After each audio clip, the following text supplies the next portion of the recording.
Hello hello live అయిందా? అయింది 5 సెకండ్లు అయింది. నేను కళ్యాణ్ రాకుండా చూసుకుంటున్నాం. సో నాకు మొన్న పిటిషన్ వచ్చింది.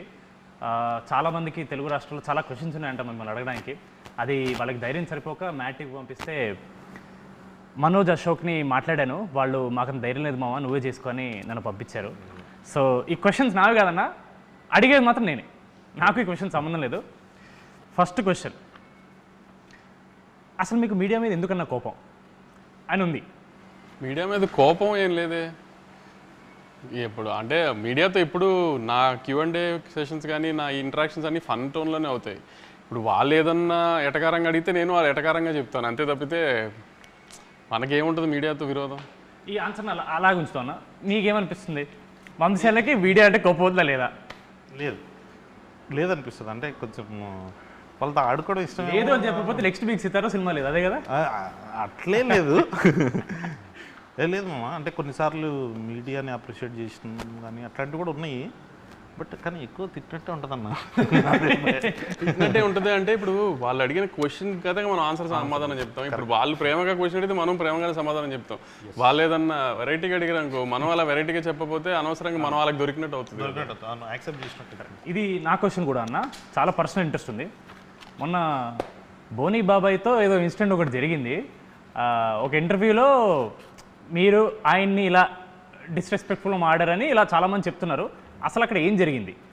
అసలు అది ఏం జరిగిందని పక్కన పెట్టు, జాన్వీ కపూర్ లాంటి కూతుర్ని కానీ ఆయనతో ఎవడన్నా గొడవ పెట్టుకుంటాడా? అసలు ఎవడన్నా గొడవ పెట్టుకుని కానీ ఆయన ఏమన్నా అంటాం కానీ జరుగుతుందా? అది కూడా ఆలోచించకుండా, ఆ కామన్ సెన్స్ లేకుండా మీడియాలో అందరూ నేను బోనీ కపూర్ గారిని డిస్రెస్పెక్ట్ చేశాను అంటున్నారు. అసలు కామన్ సెన్స్ మిగతా ఇష్యూ అంతా పక్కన పెట్టు, జాన్వీ కపూర్ లాంటి అమ్మాయిని ఫాదర్ ఆయన ఎవడన్నా డిస్రెస్పెక్ట్ చేస్తాడో చెప్పు. ఇంకా అర్థమైంది నీకు ఆన్సర్, ఇంకా దానికంటే ఏముంటుంది? కరెక్ట్, చాలా వ్యాలిడ్. కానీ ఒకటైతే నిజమన్నా, ఆ ఇన్సిడెంట్ జరిగిన తర్వాత బాలీవుడ్ మీడియా వాళ్ళు మీ గురించి చాలా నెగిటివ్ అన్నా సరే, తెలుగు రాష్ట్రాలు మిమ్మల్ని రేంజ్లో పొగిడారన్నా. ఇదైతే నేను అబ్జర్వ్ చేశాను. అప్పుడు మీడియాతో పాజిటివ్ అయింది. అది అలా ఇవ్వాలి ఆల్సర్ చాలా మంది వెళ్ళారు. అదే ఒక పాజిటివ్ తీసుకుందాం మనం. మామూలుగా మీకు ఇప్పుడు సప్తసాగర్ దాచేలో లాంటి సాడ్ సినిమాలు నచ్చమంటారు కదన్నా, అది ఎందుకు నచ్చవు మీకు? నాది ఒకటే ప్రిన్సిపల్, లైఫ్లో ప్రతివాడికి చాలా కష్టాలు ఉంటాయి కదా. వాడి పర్సనల్ లైఫ్లో కష్టాలు లేవు అని చెప్తే మనం అది కష్టాలు లేవు అని ఏదైనా మనిషి చెప్తే ఇంకా దేవుడి కింద లెక్క ఆయన. అలాంటి దేవుళ్ళని కొంచెం పక్కన తీసి పెడితే ఎవరికైనా లైఫ్లో ఉన్న ప్రాబ్లమ్స్ ఉంటాయి, అందరికీ అవి ఉంటాయి కాబట్టి ఆ ప్రాబ్లమ్స్ని మర్చిపోవడానికి ఒక 2 hours థియేటర్లోకి వస్తాం. థియేటర్లోకి వచ్చినప్పుడు మ్యాక్సిమం నవ్వించడమో, లేకపోతే పెద్ద హీరో సినిమా తీసినప్పుడు ఆ హైస్ ఇవ్వడంతో ఉంటే వాళ్ళు సాటిస్ఫై అవుతారు కదా. వాళ్ళని లోపలికి పిలుచుకుని కూడా మన కష్టాలు చెప్పి వాళ్ళని ఏడిపించడం ఎందుకు అన్న ఉద్దేశం, అంతే తప్పితే అవి నచ్చవు అంటే ఆ ఉద్దేశంలో నచ్చవు. అలా చూసుకుంటే Jersey cinema is not all entertainment comedy ఉండే సినిమా కాదు. It is the heart hitting story of a failed man, failed cricketer. ఆ లెక్కను చూసుకుంటే even that is a story about a sad man. Sad man కాదు, the way we ended గౌతమ్కి Jersey cinema కూడా ఇది నన్ను చాలామంది నేను సప్తసాగర్ గురించి అడిగినప్పుడు అన్నారు, జెర్సీ ఎలా ఎండ్ చేశామంటే సన్ వచ్చి ఫాదర్ గురించి మాట్లాడుతున్నప్పుడు నేను చాలా ప్రౌడ్గా చెప్తున్నాను మా నాన్న గురించి. మా నాన్న ఫైట్ చేస్తూ హెల్త్ ఇష్యూ వల్ల ఇలా జరిగింది మా నాన్నకి, అంతే తప్పితే మా నాన్నకి అలా జరిగిందని నేను ఎప్పుడు బాధపడలేదు. మా నాన్న ఫైట్ చేస్తూ ఇది చేసాడు, అలా ఒక ప్రౌడ్ మూమెంట్లో హ్యాపీ ఎండింగ్ చేసాం మనం దాన్నేమో ఒక ఫెయిల్డ్ క్రికెటర్ లాగా, ఒక సక్సెస్ఫుల్ క్రికెటర్ లాగా ఇండియన్ టీమ్కి సెలెక్ట్ అయిన ఒక సక్సెస్ఫుల్ క్రికెటర్ స్టోరీ లాగానే ప్రొజెక్ట్ చేసి ఎండ్ చేసాం దాన్ని ఒక హ్యాపీ ఎండింగ్తో. సో ఆ హైతోనే బయటకు వస్తారన్న ఆడియన్స్, బాధతో కాకుండా. ఇప్పుడు అదే ఈ మధ్య చాలా ఫేమస్ అయింది, మీరు స్టోరీలో లాజిక్స్ ఇలాంటి తొక్కతో లాంటివి అవసరం లేదు అంటారు కదా. అంటే మీరు జనరల్లీ ఏ సినిమా మీ దగ్గరకు వచ్చినా, ఏ స్టోరీ వచ్చినా సరే మీరు అలాగే ఆలోచిస్తారా? లేదా మళ్ళీ ఇది ఒక పెద్ద హీరో సినిమా కాబట్టి కొంచెం జాగ్రత్తగా ఉండాలి, లేదా కొత్త యూత్ సినిమా కాబట్టి ఎక్కువ వరి అవ్వక్కర్లేదు అనే పాయింట్ ఆఫ్ వ్యూ ఏమైనా ఉంటుందా? ఇప్పుడు మ్యాడ్ తీస్తున్నామా, లక్కీ భాస్కర్ తీస్తున్నామా అనేది నాకు తెలుసు కదా. ఇప్పుడు లక్కీ భాస్కర్ సినిమాలో ఇప్పుడు స్టోరీ ఏంటి, ట్విస్ట్లు ఎలా రివీల్ అవుతున్నాయి, ఆ సస్పెన్స్ రన్ అవుతుందా లేదా, కాన్ సినిమా తీస్తున్నప్పుడు లాజిక్స్ అన్ని కరెక్ట్గా ఉన్నాయి లేదా, సినిమాటిక్ లిబర్టీస్ తీస్తున్నామా లేదా, అవన్నీ ప్రాపర్గా చూసుకుంటాం. అదే మ్యాడ్ స్క్వేర్ తీస్తున్నప్పుడు అంటే ఇప్పుడు మనం సస్పెన్స్ థ్రిల్లర్ సినిమా తీయట్లేదు, మనం రివీల్ చేసిన పర్లా, ఇప్పుడు ఒక ఫన్ టోన్ సినిమా తీస్తున్నాం, ఒక లాజికల్ అవసరం లేదు.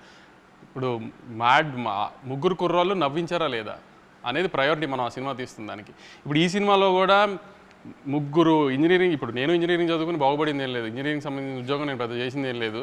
సో అలా నాతో పాటు ఒక ముగ్గురు కుర్రోళ్ళు ఇంజనీరింగ్ చేసి ఎందుకు పనికిరాని ముగ్గురు కుర్రోళ్ళు వాళ్ళ ఫ్రెండ్ పెళ్ళికి వెళ్ళి వాడి జీవితంతో ఎలా ఆడుకున్నారు, అక్కడి నుంచి టైంపాస్కి 4 అబ్బాయిలు కలిసి గోవా వెళ్తే ఏం చేస్తారు, గోవా వెళ్ళినప్పుడు సినిమా కాబట్టి ఎంతసేపు వాళ్ళు గోవాలో చేసి చూపించకుండా ఒక చిన్న చూపించాలి కాబట్టి ఒక చిన్న క్రైమ్ యాంగిల్ పెట్టాం. మళ్ళీ క్రైమ్ యాంగిల్ పెట్టాము కదా, నా క్రైమ్ యాంగిల్ ఏంటి సిల్లీగా ఉంది ఇది ఏదైనా రేపు రివ్యూలు రాయడానికి కూడా లేదు. నేనే చెప్తున్నా క్రైమ్ యాంగిల్ చాలా సిల్లీగా ఉంటుంది, అది కూడా కామెడీ కోసం పెట్టిన క్రైమ్ యాంగిలే. కథ ఒక లేయర్ ఉండాలి కాబట్టి క్రైమ్ యాంగిల్ పెట్టాం, అది సిల్లీగానే ఉంటుంది. దానికి కూడా లాజిక్ లేతికి అదేంటి స్ట్రెంత్ లేదు క్రైమ్ యాంగిల్లో, లేకపోతే వెనకాల డెప్త్ లేదు. నేను డెప్త్ లేదు. ఒక 4 కుర్రాళ్ళు గోవా వెళ్ళి టైంపాస్ చేసి ఎంజాయ్ చేస్తూ చేసిన ఫన్నుని నెక్స్ట్ హై యాంగిల్లో తీసుకెళ్ళి ఒక హై ఎండ్లో చిన్న క్రైమ్ యాంగిల్ పెట్టి దాన్ని ఫన్ టోన్ చేసాం వీళ్ళంతో పాటు ఈసారి ఎలా చేశారని. ప్లస్ ఎప్పుడు మ్యాడ్ది ఒక విషయం చెప్దాం అనుకున్నాను నేను. యాక్చువల్లీ ఒక 4 అబ్బాయిలు అంటే ఫన్ యూత్ సినిమా అంటే అమ్మాయిలతో కలిపి అమ్మాయిల మీద కామెడీ లేకపోతే అమ్మాయిలతో చేసే అన్నీ చూస్తున్నాం కదా. ఇది మ్యాడ్ స్క్వేర్ ఎలాంటి సినిమా అంటే ఎక్కువ ఒక జనరల్గా మనం ఒక 4 అబ్బాయిలు ఉంటేనే ఎక్కువ టైంపాస్ అవుతుంది మనకి బేసిక్గా కూడా. సరే గ్యాంగ్లో అమ్మాయి ఉన్నా లేకపోయినా లవర్ అనే యాంగిల్ పక్కన పెడితే ఒక 4 అబ్బాయిలు కూర్చుంటే ఎక్కువ టైంపాస్ చేస్తారు. ప్లస్ స్ట్రెస్ రిలీఫ్ కూడా చాలా 4 అబ్బాయిలు కూర్చొని మాట్లాడుకుంటే ఫ్రెండ్స్ అంతా. అలానే ఒక 4 అబ్బాయిలు ఎంత ఫన్ చేశారు, ఆ 4 అబ్బాయిలు చేసిన ఫన్ ఎంత బాగుంటుంది అనేది ఒక ప్రాపర్ కామెడీ ఫిల్మ్ తీసాం మనం. సో ఇట్లాంటి సినిమాలకు లాజిక్లు ఎతికితే కూడా ప్రాబ్లం అవుతుంది. ఇప్పుడు ఏంటి కళ్యాణ్ నాకు పెట్టిన క్రైమ్ యాంగిల్ ఏంటి అంత సిల్లీగా ఉందని నేనే అన్నాను అనుకో, అన్న మనం ఏమైనా ఓషన్స్ లెవెన్ తీస్తున్నాం అన్నా అని అడిగాడు. క్రికెట్ ఆడడానికి గ్రౌండ్ కావాలంతే. అదే ఇంకో క్వశ్చన్ ఉంది. ఇప్పుడు వంశీ అన్న ఒక ప్రొడ్యూసర్ పాయింట్ ఆఫ్ వ్యూ చెప్పారు, ఆయన్ని ఇబ్బంది పెడుతున్నా కానీ మిమ్మల్ని కూడా ఇబ్బంది పెడతా. వంశీ అన్న is producing film, he's clear, ఈ సినిమాని నేను ఇలా ప్రొజెక్ట్ చేస్తానని వంశీ అని క్లియర్ ఉంది. But as a writer director మనకి ఎప్పుడు ఒక రైటర్ డైరెక్టర్ అరే కథ లేదు అంటే లోపల ఆబ్వియస్లీ నేను ఇంత రాశాను కదా అని ఫీలింగ్ ఉంటుంది. మీ పాయింట్ ఆఫ్ వ్యూ ఏంటి? ఇప్పుడు సినిమాలో కథ రాసావా కళ్యాణ్, కామెడీ రాసావా కథ రాసావా? కామెడీ అంటే ఇప్పుడు అన్న చెప్పినట్టు అదే అన్న మన క్రికెట్ ఆడడానికి గ్రౌండ్ కావాలంతే, ఆ గ్రౌండే స్టోరీ. బట్ కాకపోతే నాకేమనిపించింది అంటే కథ దాని గురించి మనం పెట్టాలి అని అంటే ఇప్పుడు ప్రతి ఒక్క సీన్ లీడ్ చేసి దానికి ఏదో ఒక స్టోరీ ఉంటుంది. ఇప్పుడు అన్న ఇందాక స్టోరీ చెప్పినట్టు 3 ఫ్రెండ్స్ వచ్చారు, పెళ్ళికి వచ్చారు, అక్కడ నుంచి వెళ్ళారు, దేంట్లో ఇరుక్కున్నారు, బయట పడ్డారు. సో జాతిరత్నాలకి సిమిలర్ కైండ్ ఆఫ్ కథే, డీజేటీలో సిమిలర్ కైండ్ ఆఫ్ కథే. కాకపోతే మన దాంట్లో యూనిక్నెస్ ఏంటంటే బెస్ట్ ఫ్రెండ్స్, వాళ్ళ ఫ్రెండ్స్ గుర్తొస్తారు, అరే ఏంద్రా ఇల్లు ఇంత చిల్లర నా కొడుకులు అని చెప్పి వాళ్ళు కాసేపు నవ్వుకోవాలి, ఎంజాయ్ చేయాలి. ఇప్పుడు చిల్లర నా కొడుకులు అన్నాడు కదా, నేను అంటే బాగుండదేమో అని నేను ఆగాను. కానీ అంటే ఒక 3 చిల్లర ఎదవలు చేసే అంటే ఇప్పుడు బేసిక్గా ఎవరిలో అయినా చిల్లర ఎదవ ఉంటాడు. అందరూ పాష్గా లేకపోతే డిగ్నిఫైడ్గా, గోవా వెళ్ళి డిగ్నిఫైడ్గా ఉండడానికి గోవా వెళ్ళక్కర్లేదు కదా. ఇప్పుడు గోవానో బ్యాంకాక్ వెళ్ళి డిగ్నిఫైడ్గా ఉన్నాం అంటే వినటానికి కూడా అసహ్యంగా ఉంటుంది, చెప్పిన వాళ్ళు కూడా నమ్మరు. సో ఆ సెన్స్లో వాళ్ళు చేసిన ఫన్ చూడటానికి రావాలంతే. ఇప్పుడు మనం కొన్ని రియల్ లైఫ్లో ఉంటాయి కానీ అని మనం చెప్పుకుని 4 ఫ్రెండ్స్ మధ్యలో జరుగుతాయి కానీ మనం బయటికి చెప్పుకోలేము. అట్లాంటి కొన్ని 4 ఫ్రెండ్స్ మధ్యలో జరిగే కామెడీలు ఇవన్నీ అంటే గోవా వెళ్ళిందంటే ప్రతిోడు ఎంజాయ్ చేసేస్తాడు, అమ్మాయిలు ఇది ఏదైనా ఒక ఫీలింగ్లో ఉంటారు కదా ఫ్యామిలీస్ కానీ పేరెంట్స్ కానీ. అంత అలాంటిది ఏ ఉండదు అక్కడ జరిగి చేసేది చచ్చేదేం లేదు అన్న ఫన్ యాంగిల్ కొంచెం లార్జర్ ఆడియన్స్కి చూపిస్తానికి ఒక ప్లాట్ఫామ్గా వాడే మ్యాచ్ స్క్వేర్ని. అది ఇప్పుడు మనకు తెలిసిందే ఎప్పటి నుంచో జరుగుతున్న the greatest war is between producers and reviewers. The greatest war. నచ్చకపోతే చాలా హార్ష్గా ఇస్తారు, నచ్చితే మాత్రం డెఫినెట్లీ మ్యాడ్ వన్ని చాలా పుష్ చేశారు రివ్యూవర్స్ అండ్ మీడియా వాళ్ళు. బట్ ఒకే ఎక్స్పెక్టేషన్తో వస్తున్న సినిమా మ్యాడ్ 2 కాబట్టి దిస్ ఇస్ ఆల్వేస్ కొంచెం టెన్షన్ ఉంటుంది. ఫస్ట్ టైం కూడా మనం ఇంత టెన్షన్ పడలేదు, సెకండ్ టైం చాలా ఎక్కువ ఎక్స్పెక్ట్ చేస్తున్నారు కాబట్టి మనం ఎంత ఇచ్చినా చాలా టైమ్స్ 2-3 రివ్యూవర్స్ అరేం ఎక్స్పెక్ట్ చేసిన దానికి లేదు అని చెప్పి టొమాటోలు ఇవ్వడము లేదా ఈ టీ కప్పులు పలకొట్టడం ఇలాంటివి జరుగుతున్నాయి. మరి మీకు ఏమన్నా అసలు వరి ఉందా ఈ రివ్యూవర్స్ ఇలా తక్కువ ఇస్తే ఏంటి పరిస్థితి, దానివల్ల మళ్ళీ ఏమన్నా నంబర్స్ ఎఫెక్ట్ అవుతాయా అని? నెంబర్స్ రివ్యూస్ ఇవన్నీ అది నెవర్ ఎండింగ్ టాపిక్లే. అది రిలేషన్ ఉంటుందని కొంతమంది, రిలేషన్ ఉండదని కొంతమంది, అది నెవర్ ఎండింగ్ టాపిక్. దానికి ఏమీ అనాలిసిస్ లేదు, ప్రూఫ్ లేదు, ఎవరి అనాలిసిస్ ఏం లేదు. కానీ మ్యాడ్ స్క్వేర్ని రివ్యూ చేయడానికి నేను వాళ్ళని రిక్వెస్ట్ చేసేది ఒకటే, నవ్వు వచ్చిందా లేదా. మీకు నవ్వు వస్తే మంచి రివ్యూ వేయండి, నవ్వు రాలేదంటే మంచి రివ్యూ వేయకండి. అంతవరకు నేనే చెప్తున్నా. మీకు నవ్వు తెప్పించడం మా బాధ్యత, నవ్వు తెప్పిస్తామని గ్యారంటీ నమ్ముతున్నాను నేనైతే. ఎందుకంటే నేను ఫస్ట్ హాఫ్ చూసుకున్నాను, అంటే మా డైరెక్టర్ ఇప్పుడు దాకా ఫస్ట్ హాఫే చూపించాడు. అంటే సెకండ్ హాఫ్ ముక్కలుగా చూస్తాం వేరే షూటింగ్ టైం నుంచి, ఒక ఫ్లోలో ఫస్ట్ హాఫే చూపించాడు. ఇంకా ఫస్ట్ హాఫ్ నేనే, నీకు తెలిసి ఉంటుంది కదా పెళ్లి ఎపిసోడ్లో కింద పడి దొరికి నవ్వాను నేను. అసలు ఏం సౌండ్లు ఏం లేకుండా మామూలుగా నాకు అంత ఈజీగా నవ్వే వచ్చి సావదు. అలాంటిది నాకు నవీన్కి అసలు ఒక 30 minutes ఊపిరి అందలేదు నవ్వి. సో అలా నవ్వుతామని గ్యారంటీ నేను ఇస్తా, గ్యారంటీ నవ్విస్తామని. అంతే తప్పితే ఇంకా మిగతా మీరు వాళ్ళ రివ్యూస్లో వాళ్ళకు ఒక తూకం వేసుకుని కథ ఇలా ఉండాలి, స్క్రీన్ ప్లే ఇలా ఉండాలి, లేకపోతే ప్రొడక్షన్స్ ఇలా ఉండాలి, క్వాలిటీస్ ఇలా ఉండాలి, అలాంటివి వేస్తే నాకు నేనేం గ్యారంటీ చెప్పలేను. కానీ మీ ఎక్స్పెక్టేషన్ రీచ్ అవుతుందో లేదో. మ్యాడ్ తీసింది మనం ఆ రోజు కూడా అదే చెప్పాం, మేము నవ్విస్తాం థియేటర్కి రండి అని. మ్యాడ్ స్క్వేర్ కూడా అదే చెప్తున్నాం, మేము చాలా బాగా నవ్విస్తాం, థియేటర్కి వచ్చి just have fun and go. అది నేను గ్యారంటీ ఇస్తున్నా. సమ్మర్లో పిల్లలందరికీ ఎగ్జామ్స్ అయిపోయిన తర్వాత హ్యాపీగా ఫ్రెండ్స్ అందరూ కలిసి సినిమాకి వచ్చి నవ్వుకుని వెళ్ళండి. అది నేను గ్యారంటీ ఇస్తున్నాను. మీకు బాగా నవ్వు వస్తే మంచి రివ్యూ వేయండి, మీకు అంతగా నవ్వు రాలేదంటే అప్పుడు మీ ఇష్టం వచ్చిన రివ్యూ మీరు వేయండి. లేకపోతే లాస్ట్ టైం లాగా నవ్వు రాకపోతే ఇది ఈ క్వశ్చన్ అడుగుతున్నాను. లాస్ట్ టైం అంటే మ్యాడ్ 1 మనకు చాలా కాన్ఫిడెన్స్ ఉంది, మీరు ఎంత కాన్ఫిడెంట్ చూపించడానికి ప్రెస్ మీట్లో డబ్బులు రిఫండ్ చేస్తున్నారు. మనం మ్యాడ్ 2కి చేసినప్పుడు ఏమనలేదు, దాని మీద చాలామంది అదేంటి వంశీ గారు ఏమనలేదు, సరే భయపడుతున్నారా, ఇలాంటివన్నీ వచ్చాయి. ఎందుకు ఏమనలేదు? మీరు అనడం వల్ల ఏమైనా ఇంపాక్ట్ ఉంటుందా, అనకపోవడం వల్ల ఏమైనా ఉంటుందా? అనకపోవటం మూలాన అంటం మూలాన ఇంపాక్ట్ ఉంటుందో లేదు, కానీ ఆ రోజున you're all new boys, new director, I was making a small film. I wanted to project in that way that I made a very good small film అని జనానికి చెప్పడానికి. అంటే నేను సినిమా చూసుకున్నాను, నాకు బాగా తెలుసు సినిమా గురించి. సో మనం అనుకున్నది సినిమా గురించి జనానికి కన్వే చేయడానికి నేను ఒక సినిమా తీశాను. నవ్వు వచ్చే సినిమా, మీకు గ్యారంటీగా నవ్వు వస్తుంది, దయచేసి సినిమా చూడండి, మీకు నవ్వు రాకపోతే నేను డబ్బులు వెనక్కి ఇస్తానని చెప్పా. ఇప్పుడు జనంని నువ్వు అన్నట్టు జనమే ఒక నవ్వు కామెడీ సినిమాని నమ్మి ఆ నమ్మకంతో వస్తున్నారు. ఆ నమ్మకాన్ని గ్యారంటీ నిలబెట్టుకుంటాము. లేదంటే మీకు ఎలాగో నన్ను ట్విట్టర్లో తిట్టడం బాగా అలవాటు, ఈసారి మళ్ళీ ఇంకొక డోస్ పెంచి తిడుతురు కానీ అంతే తప్పితే. కానీ మీరు డిసప్పాయింట్ అయ్యే సమస్య లేదు. నవ్వటానికి థియేటర్కి రండి, హ్యాపీగా నవ్వి పంపిస్తాము, గ్యారంటీగా నవ్వించి పంపిస్తాము. లేదంటే యాస్టీస్ మీరు అన్న ట్విట్టర్లో ఎప్పుడైనా తిట్టుకోవచ్చు. వంశీనే కదా మిమ్మల్ని కొంచెం గ్రిల్ చేద్దామని.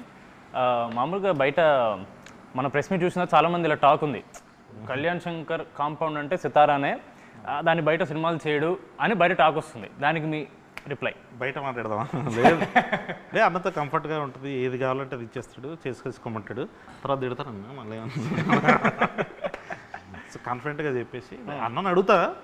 అంటే అన్నను అడిగినా చిన్నబాబు సార్ ఉంటారు కదా అక్కడ, పెద్ద బాస్, బిగ్ బాస్ ఉంటారు, ఆయన డిసైడ్ చేస్తారు నెక్స్ట్ ఏం చేయాలి ఏంటంటే. కంఫర్టబుల్గా ఉంది మామ, అంటే ఏం కావాలంటే చేయొచ్చు అన్నప్పుడు. సితారా అంటే ఎక్కువ మీ పేరు పడుతుంది, but even Chinnababu garu is one of the backbones for Sithara, just like for Haarika Hassine. ఒక స్టోరీ వచ్చి ఒకవేళ అది మీకు నచ్చి సార్కి నచ్చపోయినా, సార్కి నచ్చి మీకు నచ్చపోయినా, ఆ ఫైనల్ డెసిషన్ అనేది ఎవరు తీసుకుంటారు, లేదా మీరిద్దరు ఎలా డిస్కస్ చేసుకుంటారు? ఒక స్టోరీని వచ్చినప్పుడు మీరు కాల్ చేసి ఇలా బాబాయ్ ఇలా స్టోరీ వచ్చింది బాగుంది అని అలా డిస్కషన్ జరుగుతుంటుందా? అంటే ఎప్పుడంతే, ఇప్పుడు కళ్యాణ్ ఫస్ట్ వచ్చి కలిసినప్పుడు వేరే కథ చెప్పాడు, సినిమా కథ, అది తీద్దాం అనుకున్నాం, అది కొంచెం డిలే అయిందని. అన్న కాలేజ్ పిల్లల సినిమా చేద్దాము అంటే సరే చేసేద్దాం, ఒకసారి ఐడియాగా చెప్పాడు, ఐడియా బాగుంది, బాబాయ్కి వెళ్ళి చెప్పి బాబాయ్ ఓకే అని కూడా చేసేద్దాం, అయిపోయింది అంతే. So simple process. ఏదన్నా ముందు నేను వింటే ఆయన తర్వాత విన్నా, లేదంటే నువ్వు వింటే కాన్ఫిడెంట్గా ఉంటే వెళ్ళిపోవాలి, లేదంటే ఇట్లాంటి సినిమాలు ఆయన జడ్జ్మెంట్ బెటర్గా ఉంటుంది అనుకుంటే ఆయనకే పంపించేస్తా. సో ఆయనే ముందు డెసిషన్ తీసేసుకుంటారు, తీసుకుందామా లేదా అని. ఒకవేళ డిసగ్రిమెంట్ అయితే ఆపిన సినిమాలు కూడా ఉన్నాయి. ఓకే, ఇప్పుడు ఫస్ట్ టిల్లు వచ్చింది, దాంతో టిల్లు స్క్వేర్ అని, ఈ సీక్వెల్స్కి కొత్త టైటిల్ లాగా టిల్లు 2 కాకుండా టిల్లు స్క్వేర్ అని కొత్త ఒక ఐడియా వచ్చింది. దాని తర్వాత we followed the same sentiment for mad square. ఇప్పుడు కింగ్డమ్ బయట టాక్ నడుస్తుంది 2 పార్ట్స్ అని, ఒకవేళ సెకండ్ పార్ట్ వస్తే కింగ్డమ్ స్క్వేర్ అని పెడతారా? కింగ్డమ్ అది రూమర్ కాదు, అది యాక్చువల్లీ కథే 2 పార్ట్స్ కథ. అది అలా సెకండ్ పార్ట్ తీయాలి అని ఈ కథను పెంచి ఫస్ట్ పార్ట్ చేసింది కాదు. ఇక్కడ దాకా నాకు గౌతమ్ చెప్పింది, మనం తీసిన సినిమా పార్ట్ 1 అండి, ఇక్కడ దాకా ఈ కథ, దాని తర్వాత పార్ట్ 2 అని దాని స్క్రీన్ ప్లే వేరు ఉందండి, ఇది అని చెప్పాడు క్లియర్గా. సో అది స్క్వేర్ పెడదామా, కింగ్డమ్ 2 పెడదామా ఏంటి అనేది దాని రిజల్ట్ రేంజ్ చూసి దాన్ని బట్టి డిసైడ్ చేద్దాం. మనం సితారా పేజ్లో ఏ పోస్ట్ వచ్చినా సరే ఓ 100 పోస్టుల్లో 90 పోస్టులో వీడియోలు ఉంటాయి. అది చూసినప్పుడు మీకు ఏమన్నా ప్రెషర్ అనిపిస్తుందా అన్న? ఇప్పుడు మీరు సినిమా చూసారు ఇప్పటి వరకు చేసింది? చూసి ఎలా ఉందో అది? నాకు అడిగావు కదా కథలో లాజిక్లు కావాలి, ఇది అని. లాజిక్లు, స్క్రీన్ ప్లేలు, గ్రాండియర్, యాక్షన్, ఇట్లా ఒక టిక్ బాక్సెస్ ఉంటాయి కదా రివ్యూవర్స్కి కానీ ఆడియన్స్కి కానీ, ఒక ఇది అని. అట్లాంటి టిక్ బాక్స్లు ఎన్ని పెట్టుకున్నా కింగ్డమ్కి టిక్ చేస్తాం. అట్లాంటి సినిమా నుంచి అవి ఎక్స్పెక్ట్ చేయండి. ఇట్లాంటి సినిమా నుంచి కామెడీ ఎక్స్పెక్ట్ చేయండి. లాజిక్లు వద్దు, కథలు వద్దు. సో డిఫరెన్స్ ఉంటుంది కదా. అలాంటివి కావాలి. అలాంటి రోస్టింగ్ నన్ను చేయాలనుకున్నా, డైరెక్టర్ని చేయాలనుకున్నా, కథల గురించి, స్క్రీన్ ప్లే గురించి డౌట్స్ అవన్నీ మేతట్టేది పెట్టుకుందాం. మీరు ఎన్ని రకాల డౌట్స్ పెట్టుకుని వచ్చినా, ఎన్ని రకాలుగా మమ్మల్ని రోస్ట్ చేద్దామని వచ్చినా దొరకకున్నట్టుగా తీసాం ఆ సినిమాని. అంత హైలో ఉంటుంది ఆ సినిమా. సో అట్లాంటి డిస్కషన్స్ అప్పుడు పెట్టుకోవచ్చు. ఇప్పుడైతే నవ్వుకుంటానికి రండి, నవ్వించి పంపించే గ్యారంటీ మాది, అది షార్ట్గా చెప్తున్నాం మళ్ళీ. అది సితారలో వంశీ గారు ఇలా పర్టికులర్గా ఓన్లీ పెద్ద హీరోలతో చేస్తారనే క్లియర్గా మిత్ బ్రేక్ అయిపోయింది. కొత్త కొత్త హీరోలు వస్తున్నారు, కొత్త కొత్త హీరోయిన్స్ వస్తున్నారు, డైరెక్టర్స్ వస్తున్నారు. ఇప్పుడు నాగవంశీ అనే అతను does he work on combinations or does he work on కథ నమ్మితే వెళ్ళిపోవడమా, లేదా కాంబినేషన్ వర్కౌట్ అవుతుంది నమ్మి వెళ్ళిపోతారా సితారా? కొన్ని మాస్ పెద్ద కమర్షియల్ హీరోల్ది వీ ట్రస్ట్ ద కాంబినేషన్స్. దాని తర్వాత ఏదన్నా కంటెంట్ని నమ్ముకుని వెళ్ళటమే. ఈ లాస్ట్ 2 yearsలో అన్ని కంటెంట్ నమ్ముకుని వెళ్ళినాయే కదా అన్నీ. Even when we made mass film like Daaku Maharaj also content మీద, మేకింగ్ మీద, టెక్నికల్ వాల్యూస్ మీద ఎక్కువ స్ట్రెస్ చేసాం. సో ఏదన్నా ఈరోజు తెలుసు కదా రోస్టింగ్ ఎలా ఉంటుందో ట్విట్టర్లో, అందుకని వాటిలో ఎంత జాగ్రత్తగా ఉంటే అంత బెటర్ అనేది ట్రై చేస్తున్నాం. అప్కమింగ్ డైరెక్టర్స్లో మీకు ఇప్పుడు you keep watching all content అన్న, అదే మాకు తెలుసు మీరు వెబ్ సిరీస్ కానీ సినిమా కానీ వెబ్ ఫిల్మ్ అన్నీ చూస్తారు. అప్కమింగ్ డైరెక్టర్స్లో if you have to pick 3, నాకు వీళ్ళు ఎంత నచ్చారంటే కథ ఏంటో వినకుండా నేను సినిమా ఓకే చేస్తాననే కాన్ఫిడెన్స్ క్రియేట్ చేసిన ఒక 3 డైరెక్టర్ పేరు. మనతో పనిచేసిన వాళ్ళ బయట వాళ్ళ కొత్త వాళ్ళు అన్న, మనతో ఇంకా పనిచేయని వాళ్ళు. ఆదిత్య వెరీ ప్రామిసింగ్ కథ నేను విన్నాను. Aditya very promising. మీన్ కొత్త డైరెక్టర్ కాదు కానీ అనుదీప్ సినిమా మాత్రం this time audience will be surprised. Usually Anudeep cinema prince కొంచెం సరిగా అనుకున్న రేంజ్లో ఆడపోవడం వలన అనుదీప్ దాని తర్వాత కొంచెం గ్యాప్ వచ్చింది. కానీ అనుదీప్ సినిమా రిలీజ్ అయిన తర్వాత మాత్రం trade and audience will be surprised. బయటది నేను అంతగా ఇంకా ఏం అనిపించలేదు, కానీ మన కాంపౌండ్లో ఇంకా వర్క్ చేయాల్సిన సినిమా, రిలీజ్ అవ్వాల్సిన సినిమాలో మాత్రం మీరు Aditya will be a surprise and Anudeep's next film will be a surprise. అదేనా ఇప్పుడు జనరల్గా పోయిన 2-3 ఫెస్టివల్స్కి మీకు ఆపోజిట్గా కొన్ని సింపతి కార్డ్స్ వర్కౌట్ అయ్యాయని చాలామంది ఇలా మీడియాలో అడిగారు మిమ్మల్ని. దానికి అవన్నీ మీరు పట్టించుకున్నారు.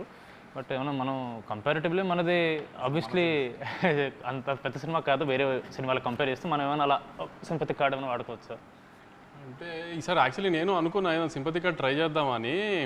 నిన్న మొన్న నీకు చూసావు లేదో కానీ మా రవణ మైత్రి రవణ విజయవాడ వెళ్ళి మా సినిమా చూడండి, మా సినిమానే చూడండి అని చెప్పాడు. చూసారా మా మైత్రి రవణ ఎంత అన్యాయం చేశాడు మాకు, మా సినిమా చూడొద్దు అని చెప్పాడు, వాళ్ళ సినిమాని చూడమన్నాడు. మీరందరూ ఇది కొంచెం సీరియస్గా తీసుకుని మా చిన్న సినిమాని ఆయన తొక్కేయకుండా మా సినిమా కూడా చూడండి అని కోరుకుంటున్నాను నేను. కొంచెం దీనికి ఏమైనా సింపతి జనరేట్ అవుతుందేమో చూడండి. కొన్ని దిస్ ఆర్ దట్ అనే ర్యాపిడ్ ఫైర్ అనుకున్నాను. దాని ముందు నెల్సన్ గారిది, ఎన్టీఆర్ గారిది అని ఏదో బజ్ నడుస్తుంది, దాని గురించి ఏమన్నా? ఈ సినిమాలో తారకన్న బామర్ది హీరోనే కదా, తను అడగండి ఒకసారి అయ్యిందా లేదా అని తనకు తెలుస్తుంది కదా. నేను ఇప్పుడే ఫోన్ చేసి అనుకుంటాను. దిస్ ఆర్ దట్ అన్న మీరు చూస్ చేయాలి, గౌతమ్ తిన్నూరి ఆర్ వెంకటలూరి. ఇది ఒకసారి అడిగారు. వెంకీతో ప్రొఫెషనల్ రిలేషన్షిప్ కన్నా పర్సనల్ రిలేషన్షిప్ చాలా ఎక్కువ. సరే సినిమాలు జరుగుతూ ఉంటే అది ప్రొఫెషనల్గా ఆ రిలేషన్ వేరు. గౌతమ్ ఏంటంటే అంత పర్సనల్ లైఫ్లోకి తను అంత ఉండదు, తను అంత ఈజీగా ఎవరిని అలా తన లైఫ్ తను చాలా క్లోజ్ డోర్స్లో ఉంటాడు. సో ఆ ప్రొఫెషనల్ రిలేషన్ చాలా ఎక్కువ. అంటే గౌతమ్ ఎలాంటి అంటే అసలు ఇక ప్రపంచం తలకిందులైనా మనం ఏదైనా చెప్తే విండు, అలాంటిది ఎంతో కొంత కొంచెం మేము ఏదైనా అడిగితే వింటాడు. అంతవరకు గౌతమ్ రెస్పెక్ట్ ఇస్తాడు. ఇప్పుడు సితారా 50th ప్రొడక్షన్ చేస్తుంది. 50th అనుకోవాలి చేస్తుంది అనుకోండి.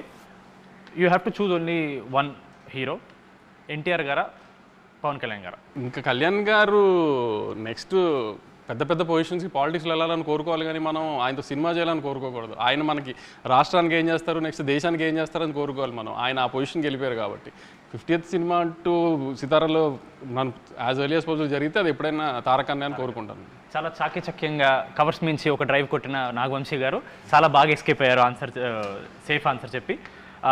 Tillu square or mad square? Tillu square or mad square? అసలు యాక్చువల్లీ ఈ రెండిట్లో ఏదైనా సెలెక్ట్ చేయడం కంటే నిన్న నేను కళ్యాణ్ కూర్చొని డిస్కషన్ చేస్తున్నాము, మీ ముగ్గురిని సిద్ధుని ఒక సినిమాలోకి ఎలా తీసుకురావాలని.